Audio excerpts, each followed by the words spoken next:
ReactSpring is an awesome animation library. It is physics-based, and it uses React hooks to create complex animations, and it's super fun, super easy to use.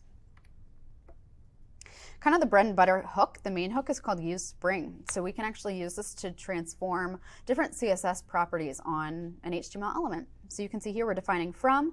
These are the properties where it's going to start, and to is where it's going to end. And ReactSpring can interpolate the values in between. We don't need to worry about setting all those different steps.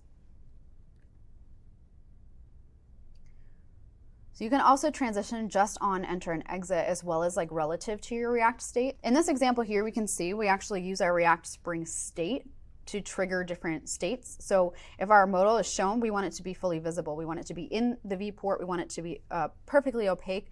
If the modal is supposed to be hidden, we don't want that shown at all. And this is kind of different from like an animation that would happen once. So like when you visit a page, for example, maybe you want to trigger an animation just one time. So this is what I want it to transition to. But it also works really, really well with your React state. So it can be done in relation to what kind of data that your state has. And all we need to do to get this to render is we define our animation here with the useSpring hook, define like what properties we're animating. And then whatever elements are going to be animated, we just need to set animated dot. So animated dot div, animated dot h1. That tells ReactSpring this is the item that's going to be animated.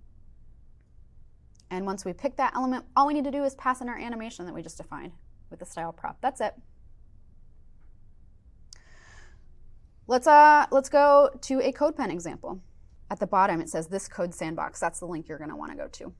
So the first thing we can see down here, ReactSpring has already been installed. That's great. So what are we going to do?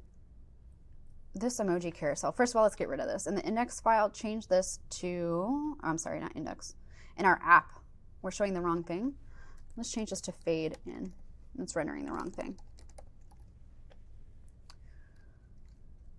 Okay. So what are we going to do? We're going to animate text in and out depending upon our state. So we've got a button that says toggle animation, and we've got a paragraph that says animate me on click. Okay, this is kind of what it looks like.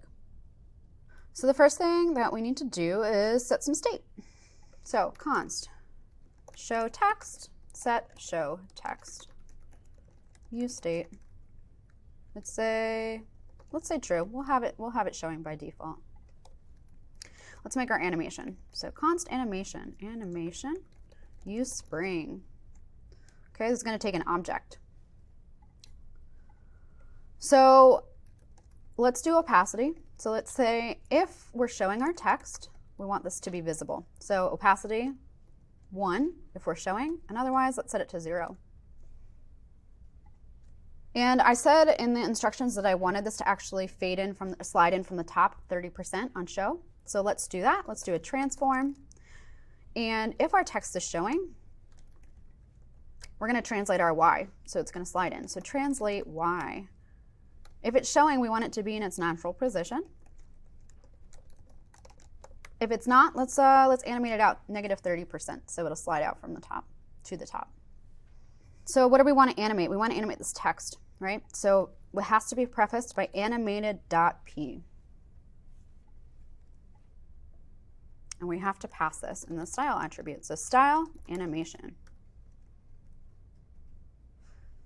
Now we just need to update our style on click. So on click, we'll do set show text, and we'll toggle it.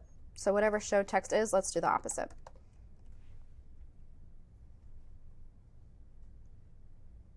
So it's not actually transitioning our transform, but it is actually transitioning the opacity. So that's really good. Oh, there it is. Sometimes Code Sandbox is like a little buggy where like it won't refresh properly. Okay, let's pick that back up. So this is saying if our text is showing, we want to translate that down to its natural position. Otherwise, we want to fade it out and slide it out. Okay, so that's just useSpring.